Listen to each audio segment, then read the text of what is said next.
반갑습니다. 새로운 얼굴들도 많이 있고 그렇죠. 제가 최근에 이제 한 일주일 동안 러시아를 다녀왔어요. 그랬더니 다른 분들이 이제 얘기합니다. 아이고 전쟁통에 거기 괜찮아? 가도 돼? 사람 살아? 뭐 거의 그런 느낌이에요. 근데 아니나 다를까 가기가 되게 힘들더라고요. 왜 가기 힘드냐면 그 항공편이 다 끊어져 갖고 한국에서 예약이 안 돼요. 외국 다른 나라의 어플을 이용해서만 예약이 가능합니다. 왜냐면 국내에서 외국 갈 수 있는 방법이 없어져 버렸어요. 그래서 뭐 중국 가서 중국에서 하루 노숙하고 딱 시베리아를 갔어요. 얼마나 전쟁의 분위기가 가득할까라고 했더니 아무도 전쟁의 분위기를 느낄 수 없었어요. 그러니까 여전히 그 사람들 또 소박하게 살고 있고 눈은 오고 어떤 사람들은 또 거기서 그날 그러면서도 불구하고 또 원래 그 러시아가 문화예술이 발달됐잖아요. 그 문화예술이 발달된 속에서 여전히 영국 문화를 즐긴 사람도 있고. 그래서 오히려 반대로 물어봐요. 제가 가 있는 동안에 그 서부 직업 뭐 이런 데서 뭐 저기 여러 가지 일들이 있었잖아요. 그래서 한국은 괜찮냐? 한국은 괜찮냐? 우리는 러시아를 염려했는데 가보니까 한국은 괜찮냐? 반대로 이 얘기를 하고 있어요. 근데 우리 한국에서 살고 있는 여러분들 입장에서 볼 때는 그동안에 한 2주 동안, 2주 동안 많이 힘드셨어요? 진주 생활하는 거가? 개인적으로 어려운. 예, 개인적으로 어렵지만 몰라 날씨가 조금 추워지고 뭐 이런 것가 있었지만 뭐 별 다른 것들은 없는 것 같아요. 그런데 잘 보면 지금이 엄청나게 혼란 혼동의 시절이에요. 경쟁은 치열해지고 요즘 보면은 뭐 진주 시내에서도 보면은 뭐 점점 문 닫는 가게들도 많이 있고 또 올해 또 경제가 안 좋다 그러니까 올해 더 열심히 살지 않으면 안 되겠다고 하고 폐업한 집 늘고 그러면서 더 열심히 살아야지 막 압박을 받습니다. 네가 지금 이럴 때냐? 더 열심히 살아야지. 우리 대학생들도 그런 압박을 받죠. 네가 지금 이러고 있을 때냐? 네가 더 하루라도 더 공부를 더 해갖고 뭐 토익을 늘리든 자격증을 더 열심히 하든 해야지. 그래서 네가 사람이 될 거냐? 뭐 그 압박이 엄청나게 큽니다. 그러니까 세상 사는 거가 여러 가지 치열하게 살고 압박도 받으니까 힘들죠. 뭐가 중요하지? 교회에서는 분명히 예수 그리스도만 믿으면 잘 살 수 있다. 잘 산다는 표현이 좀 그런데 살 수 있다. 근데 현실 가보면 그게 아니라 열심히 공부도 해야 되고 일도 해야 되고 그 와중에 지금 뭐 정치 경제 사회는 혼란스러울 때 뭐가 맞는지 헷갈려 하고 있습니다. 그러다 보니까 우리가 하는 기도 제목 그러니까 딴 게 아니라 우리가 24시간 일주일 내내 하는 기도 내용들을 보면 무슨 내용으로 채워져 있는지 보면은 그 사람이 갖고 있는 마음이 드러나 있는 거죠. 내가 여러 가지 문제 직면에 있습니다. 그 문제를 해결하려고 고통스러운 것들을 하나님께 고하는 경우들이 있죠. 문제결. 아니면 그게 아니면 내가 바라는 바가 있어요. 요번에 입시에, 요번에 취업에, 요번에 무슨 사업에 뭐 돼야 되는데. 근데 그 내용을 기도 제목 살펴보면 그걸 혹시 그 하나님께 하는 기도 제목을 좀 기술이 좋아갖고 그걸 뭐 스크립트로 받을 수 있는 그게 있다면 그게 있는지 없는지 모르겠어요. 그게 된다면 그걸 다 모아놓고 내용을 한 1년간 뭘 했는가 분석을 해보면 하나님의 뜻과는 무관하게 나의 필요, 나의 어려움으로 가득 채워져 있는 기도 제목이 아닐까라고 생각을 해보자는 거죠. 게다가 또 최근에 들어서는 그 목회자님들이나 성도님들이 지금 나라가 위기다 그래갖고 저 자꾸 위로 모이자고 그러잖아요. 위로 서울에 가야 된다, 어디 광화문에 가야 된다, 어디 가야 된다.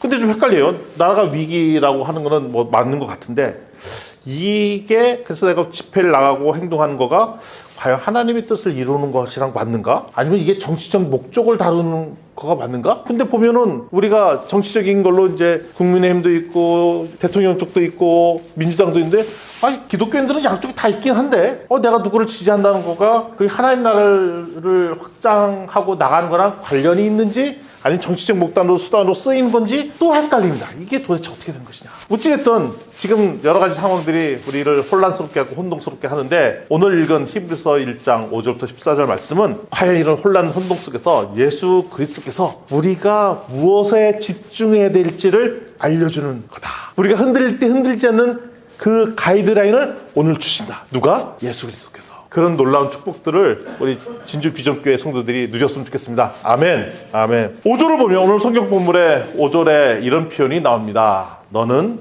내 아들이라. 오늘 내가 너를 낳았다.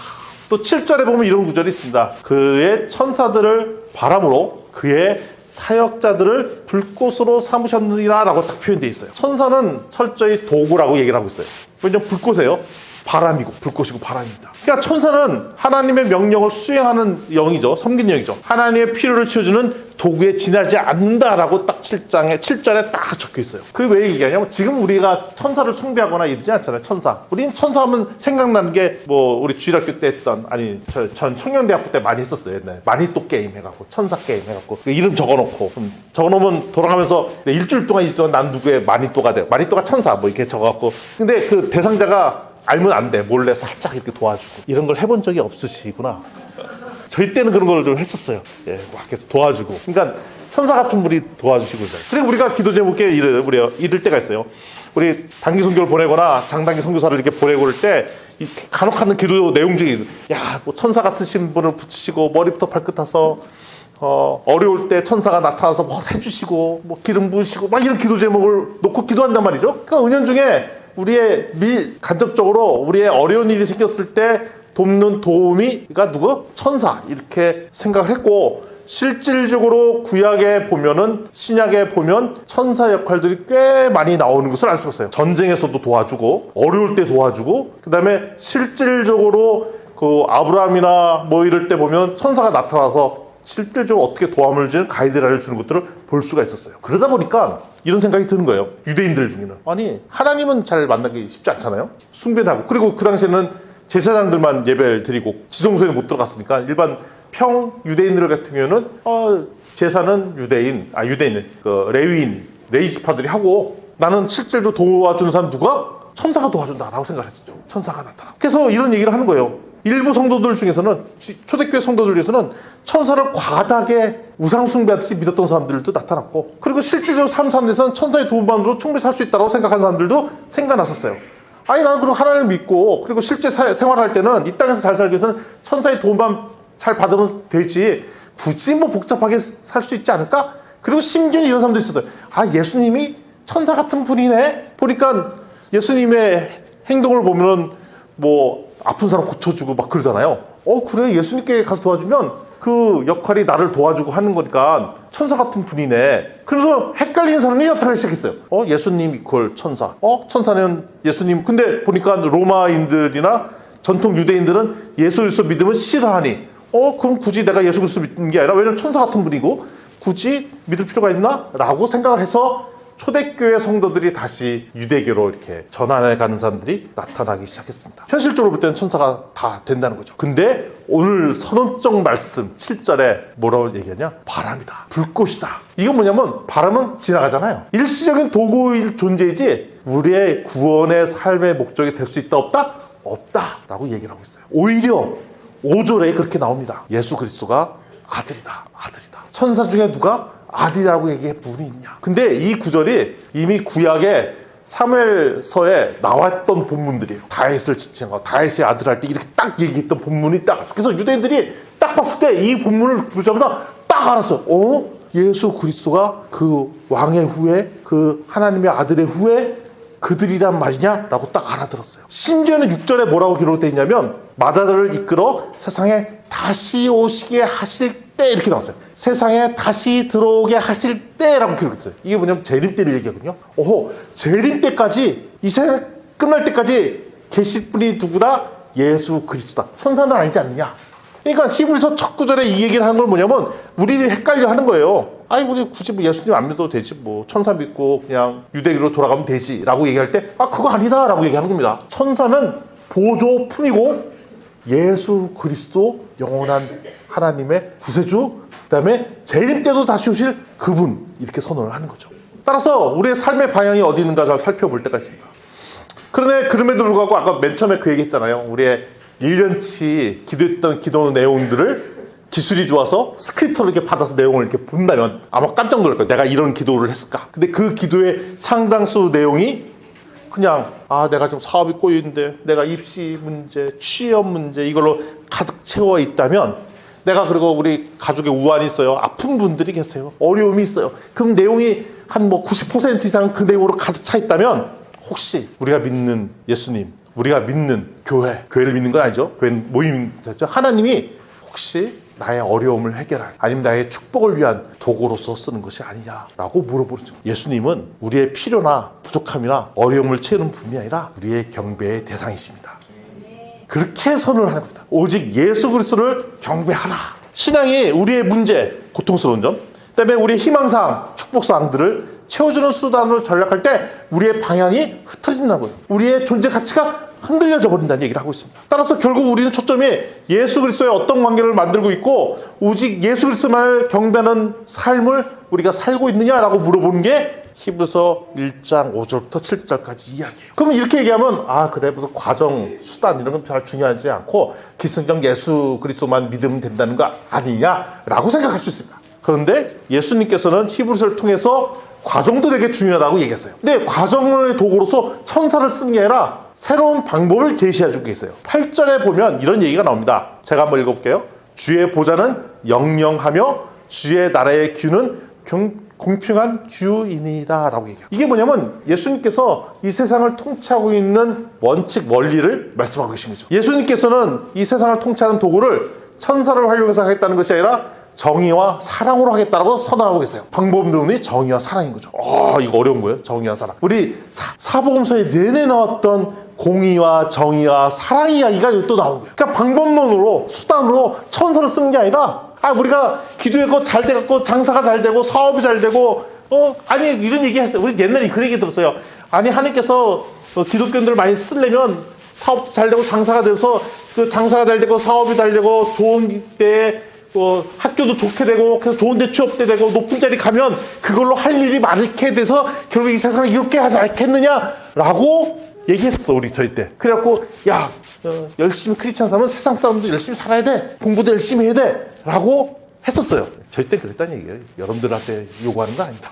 저희 때 그랬어요. 저희 한참 신앙생활 할 때. 근데 그러다 보니까 저희가 헷갈리는 게 있습니다. 헷갈리는 게. 그럼 내가 세상에서 잘 되는 거가 결국 하나님께 축복을 받는 건가? 그때 이제 간증으로 나온 사람이 하나님께 열심히 기도하고 했더니 그냥 시간은 없었지만 마침 기도하면서 봤던 그 본문에서 마침 시험에 나왔대더라. 뭐 이런 얘기 간증하고 막 그랬단 말이죠. 옛날에. 요즘 그랬다는 게 옛날에 저희 때.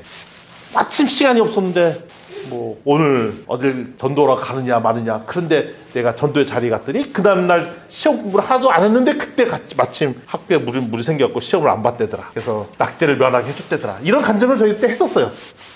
옛날에. 그런데 오늘 히브리서 나온 얘기는 그런 얘기가 하나도 없어요. 그리고 세상을 다스리는 도구는 딱 두 가지, 사랑과 공의. 이 얘기만 나오고 있습니다. 그래서 예수님은 이 세상을 다스리는 원칙이 정의와 사랑으로 다스리는 왕이고 천사는 도구이다 라고 얘기를 하고 있고 예수님을 대체할 수 없다라고 얘기하고 세상의 기준은 이 세상에 높아지는 것이 목적이지만 철저히 예수님은 사랑과 공의로 이루어졌다고 선언을 하시는 거죠. 그래서 우리의 삶의 패턴은 뭘 채워야 되냐? 사랑과 공의를 훈련하는 장. 우리 교회에서 하는 연습은 사랑하는 훈련, 그다음에 공평하게 살고 공의롭게 사는 훈련하는 곳이 교회의 훈련터. 그러면서 누굴 바라보도록 하는 거? 예수 그리스도를 바라보도록 하는 거죠. 이제 더 이상 우리 기도 조명이 올해 2025년도의 기도 내용을 올 연말에 스크립트를 받아서 기술적으로 안 되는 거 알아요. 스크립트를 받아서 볼 수 있다면 그 내용이 제발 우리의 성장, 영향력이 커졌으면 좋겠습니다 라는 내용으로 기도 내용이 채워지지 않았으면 좋겠습니다. 그럼 갑자기 그럼 그거 기도 안 하면 기도할 게 없어지는데요? 라고 얘기할 수 있죠. 그래서 다행히 우리 목사님이 소박하시잖아요. 절대 이런 얘기를 안 하세요. 우리 교회가 100명이 언제 그 한번 얘기하셨는데 100명 됐으면 좋겠다. 지나가는 말로 그렇죠. 우리 교회가 100명이 됐으면 좋겠다라는 것을 공식적으로 선언하는 게 아니라 지나가는 바람처럼 그냥 했었던 기억이 있습니다. 그러면서도 우리 얘기해요.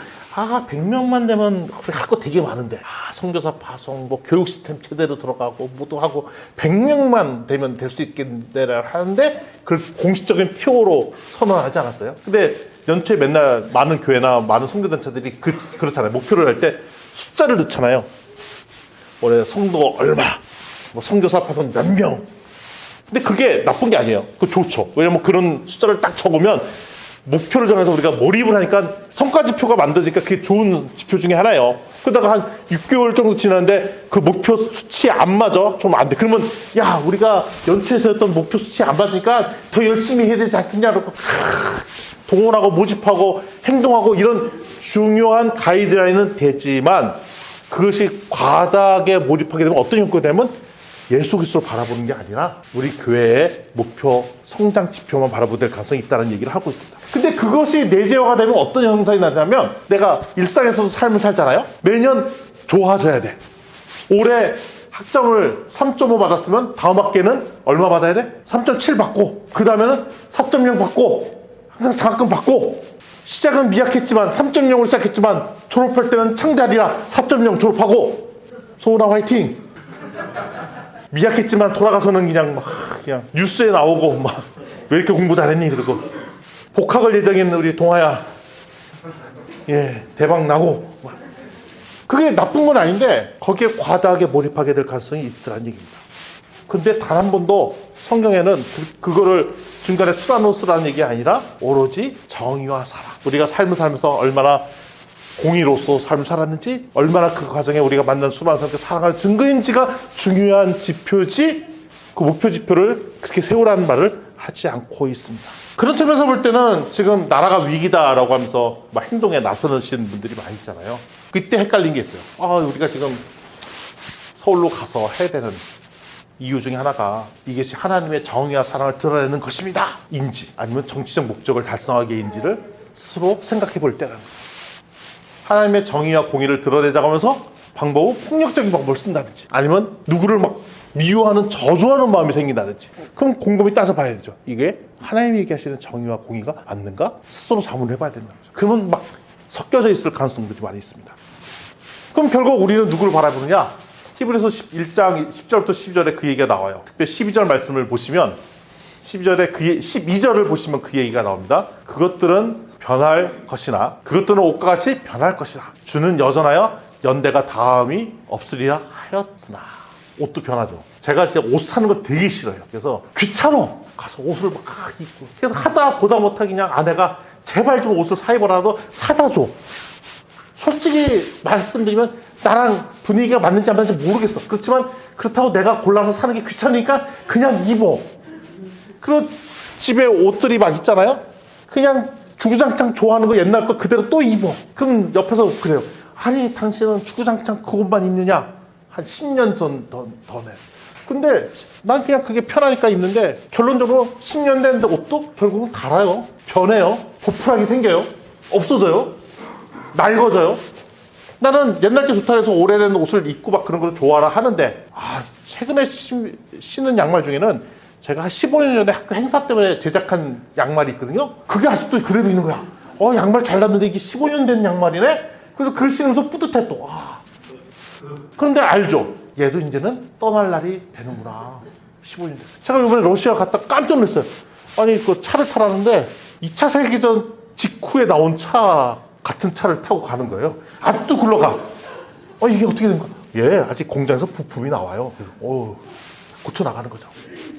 그렇지. 사람이 된 것도 오래 쓸 수 있어요. 뭐 50년. 그리고 어떤 아파트를 갈까 60년 된 아파트 뭐 이런 데 있어요. 우리는 아파트 30년만 지나면 다 때려 부셔야 되는데 여기는 막 50년, 60년 된 아파트를 살더라고요. 신기하다. 그런데 그 아파트가 1000년이 가겠어요. 그 전에 없어지죠. 결국 우리 세상에서 만드는 것은 아무리 오래 간다 해봐야 옷은 10년, 오래 입은 거죠? 10년, 15년, 아파트도 100년은 못 가. 그런데 주님은 여전하고 영원할 것이라고 얘기를 한다는 것이죠.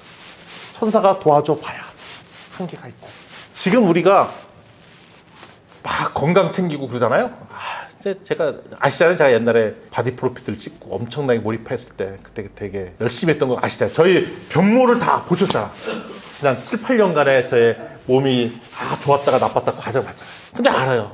이거 뭐냐면 그 코로나 때 2주 자가격리 다니까 바로 요요 오고 다 말짱 도루묵이고 뭐 이런 걸 다 알아요. 지금 우리가 엄청나게 몰두하고 몰입하는 것도 지금 진짜 제가 그때 막 헬스할 때는 열심히 해야 된다고 바디프로필 찍을 날짜 얼마 안 남으니까 서울 갈 때도 신발을 가지고 가서 서울 축장 가서 운동할 때도 가져가고 그리고 아침에도 운동하고 밤에도 운동하고 미쳤지.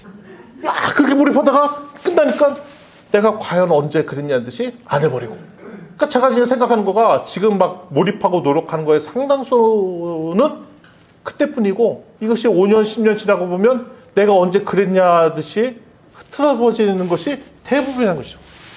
아, 그렇구나. 내가 지금 하고 있는 수많은 것들은 대부분이 다 그때뿐이지 영원한 것은 아무것도 없고. 지금 막 학창 때는 친구 관계 되게 중요하고 막 그러지만 그것이 10년 지나고 20년 지나면 그때 만났던 친구 얼굴도 기억에 가물가물하고 진짜 그런 일들이 비일비재하구나 라는 것을 저희가 알 수가 있어요. 세상 사는 게 다 그래요. 그러니 지금 집을 짓고 살고 그래봐야 어차피 그 집도 언젠간 내가 놓여져 버릴 때가 있고, 내가 몰입했던 취미생활도 언젠간 내 손을 떠나버릴 게 대부분이라는 것입니다. 그렇게 따지보면 이 세상에서 우리가 몰입하고 신경 써 추구하는 것의 대부분은 안 해도 되는 것을 그렇게 몰입하고 있는 것들이 대부분이라는 얘기를 하고 있어요. 그런데 오직 한 가지, 뭐만 영원하다? 주님만 영원하시다고 하십니다. 10절에 보면 그 얘기 나오죠. 예수님은 태초부터 이 땅에 두시고 하늘과 주의 손으로 다 지으신 거다. 주님은 태초부터 이 땅을 경영하신 분이라고 얘기하고 있습니다. 11절 보시면 11절에 예수 그리스도만이 계속 영원하시다. 11절 멸망할 것이나 다른 것은 다 낡아진다고 했죠. 모든 것은 다 낡아진다고 그랬어요. 12절 보면 예수님은 변함이 없다. 그 얘기라고 해요. 그럼 우리 간단하네요. 썩어 없어질 것에 몰입하기보다는 영원할 것에 몰입하는 것. 그래서 그 답은 뭐다? 예수 그리스도. 우리 좌우지대로 이 권면했으면 좋겠다. 우리 예수 그리스도에만 집중합시다. 아멘, 아멘.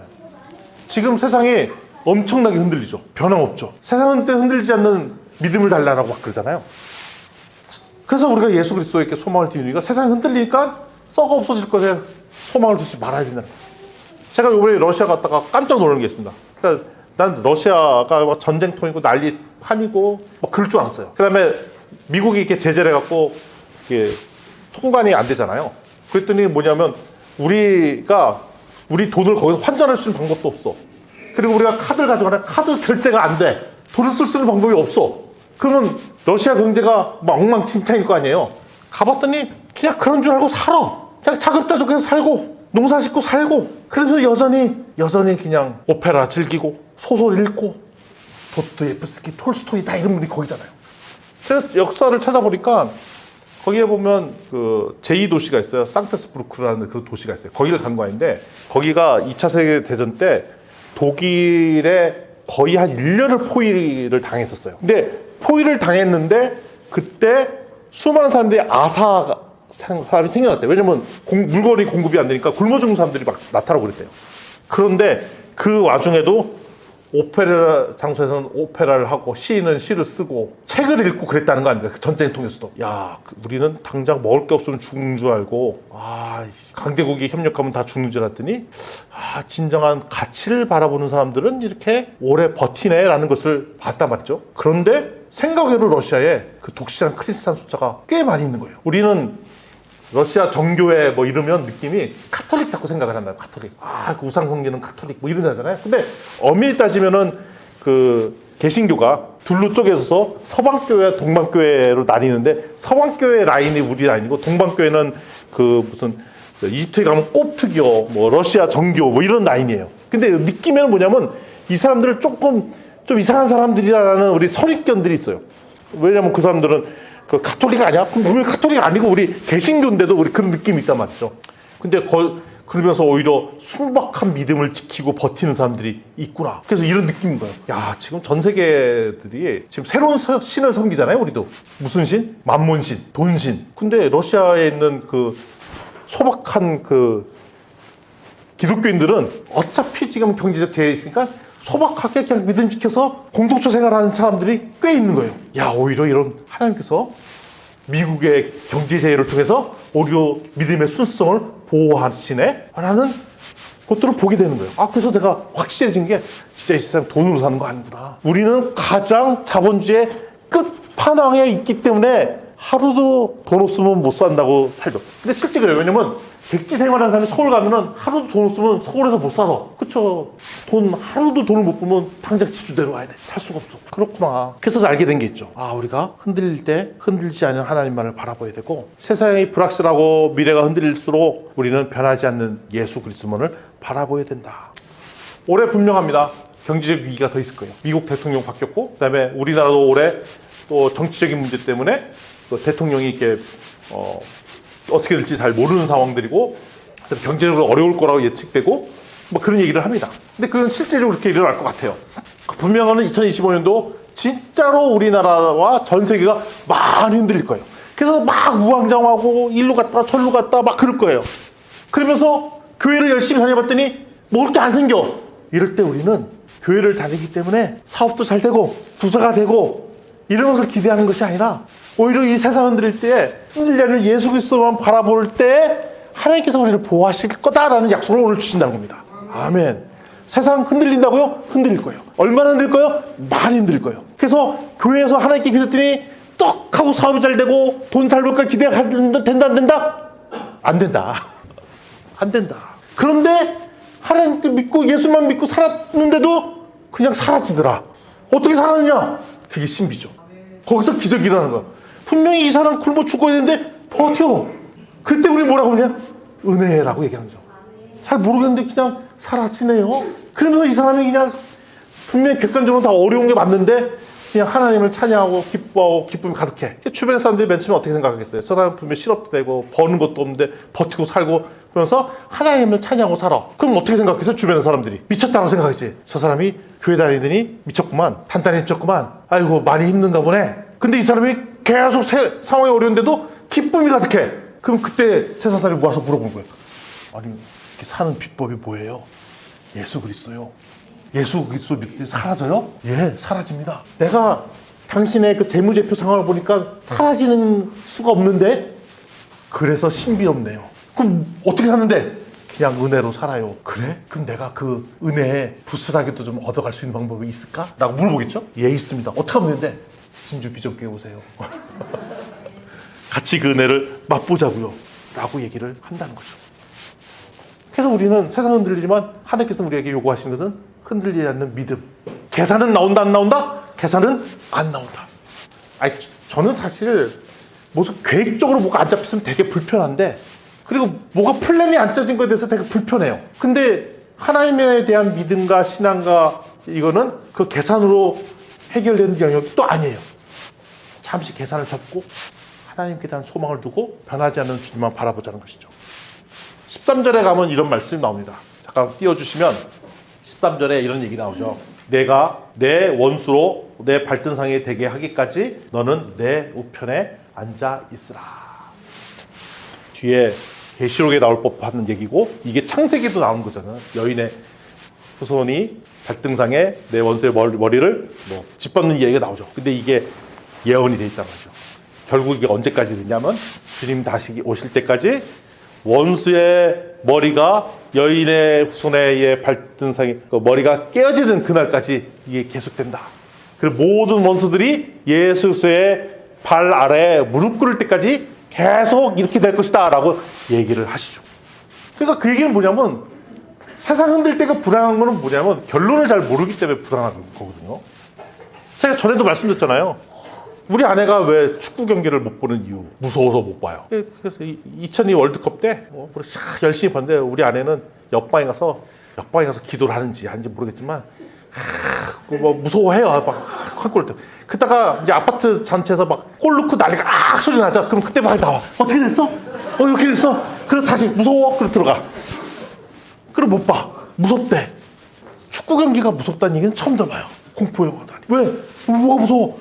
마음이 쫄리잖아. 엄청 공포스러운 거야. 그러면 그 공포의 원인은 뭐냐면 결과를 모르기 때문에 그렇거든요. 그럼 내가 이럴 수 있죠. 걱정하지 마. 지금 3대0으로 치다가 10분 전에 내 골 넣고 이겨. 그래? 그럼 지금 3골 먹은 거가 결국은 나중에는 그 과정을 붙이고 나중에 내 골 넣어서 이긴단 말이야? 그러니까 걱정하지 말고 나랑 옆에 와서 같이 치킨 먹으면서 봐. 이럴 수 있잖아요. 그럼 그럴까 하면서 즐기잖아요. 그러면 그 적군이라고 해서 그러지만 상대편이 우리 골을 막 넣어요. 그러면 우리가 즐기는 거죠. 쟤네들 골 잘 넣는데 역시 실력이 좋아 쟤네들도. 근데 기다리죠. 언제까지? 10분 전에 내 골을 그날을 기다리죠. 그 사이에 우리는 뭐해? 치킨 먹죠. 즐기는 거잖아요. 그 내 골을 넣을 때까지 기다리는 거죠. 이게 계시록 말씀이에요. 우리가 이 세상이 흔들리고 불안한 거는 뭐냐면 하나님께서 예언의 말씀을 줘서 결국 예수 그리스도가 승리한다고 얘기했음에도 불구하고 불안한 이유는 안 믿기니까. 세상 돌아가는 거 그렇게 안 돌아가는 것 같거든. 그냥 목사님이 그렇게 얘기하니까 그런 것 같고 그렇지만 실제로는 동의하지 아니하고 어디에 줄 서야 될 것 같고, 지금 뭔가 더 준비해야 될 것 같고, 공부 더 열심히 해야 될 것 같고, 자격증 2개 더 있어야 될 것 같고, 하나 갖고는 안 될 것 같고 2개 더 있어야 될 것 같고, 지금 투자 월급 갖고는 안 되니까 재테크 더 하고, 코인도 하나 더 2개 사야 돼야 되고, 마침 트럼프가 대통령 됐으니까 분명히 비트코인 더 뜰 것 같으니까 지금에도 비싸면 불구하고 더 사야 될 것 같고, 그 요소의 대부분은 불안하니까 내 스스로 뭔가 준비하지만 안 된다는 생각들이 가득한 게 우리 대한민국의 크리스찬들의 모습이잖아요. 분명히 계시록 말씀을 봤음에도 불구하고 다시 얘기하는 겁니다. 끝에 누가 있는지 봐라. 원수의 발등상 위에 있을 예수 그리스도를 봐라. 결국 승리는 예수 그리스도가 한다는 선언을 하신 겁니다. 아멘. 좌우지체들에게 이 건변했습니다. 예수 그리스도께서 승리하십니다. 결국 우리는 뭐냐면 이 승리를 즐겨야 될 거죠.